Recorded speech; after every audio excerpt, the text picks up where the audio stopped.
Hey there, folks. Ever find yourself in a rush and need to pay your Mastercard bill quickly without logging into an app or visiting a website? You're in the right place. Today, I'm going to walk you through the simple steps to pay your Mastercard by phone. This method is super convenient, especially if you're on the go or prefer a personal touch. Let's dive in. First things first, you'll need to gather your essentials. That means having your Mastercard in hand to note down the customer service number on the back. Usually it's a toll-free line like 1-800-MasterCard. Make sure you also have your account details ready, such as your card number, expiration date, and the amount you want to pay. Oh, and don't forget your payment method, like a checking account or another card. Step 1. Give that customer service number a call. Once you're connected, you'll likely hear an automated system. Follow the prompts to select the option for making a payment. It's often something like, press 2 for billing inquiries.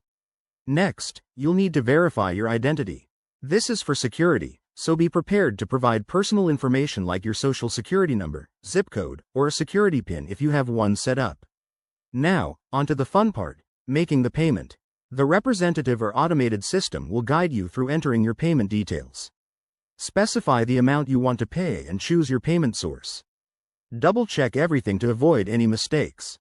Once confirmed, your payment should process right away, and you'll get a confirmation number. Easy, right? A few quick tips to make this smoother. Always have your latest statement handy for accurate balances, and consider setting up automatic payments if you use this method often. Remember, processing times might vary, so pay a bit early if needed. There you have it. Paying your Mastercard by phone is straightforward and hassle-free.